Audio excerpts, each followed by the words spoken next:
শেখ হাসিনা ঐকমত্যের সরকার করেছিল। তার পছন্দের যারা তাদেরকে নিয়ে একটা সরকার করেছিল এবং তার মধ্য থেকে তার সরকারেও মন্ত্রী ছিল, তারাই আবার বিরোধী দলে ছিল। ফলে এটা একটা জগা খিচুড়ি সরকার হয়েছিল।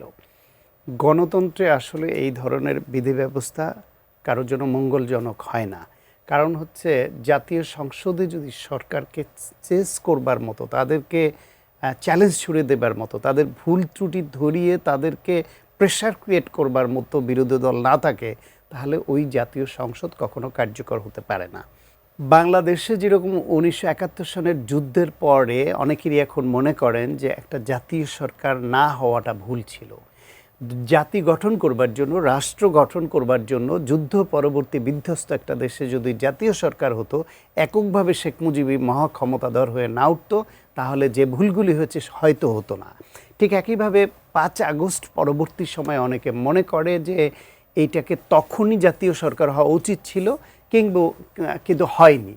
কিন্তু এখন একটা নির্বাচনের মাধ্যমে যদি সব পক্ষ এক হয়ে এটাকে কোনো সংসদে বিরোধী দল রাখতে হবে বা বিরোধী পক্ষ থাকতে হবে, এটা না করে যদি সবাই মিলে যে নির্বাচিত জাতীয় সরকার হয়, নির্বাচনের পরে নির্বাচনটা যদি ওই কাজে ব্যবহার করে যে কারা কত শতাংশ বা কত আসন পেয়েছে তার ভিত্তিতে মন্ত্রী পরিষদে জায়গা পাওয়া বা গুরুত্বপূর্ণ পদ পাওয়া, এই একটা ফর্মুলা নিয়ে যদি জাতীয় সরকার গঠন করে, যেই আলোচনাটা সম্ভবত জামাতের পক্ষ থেকে তুলেছে।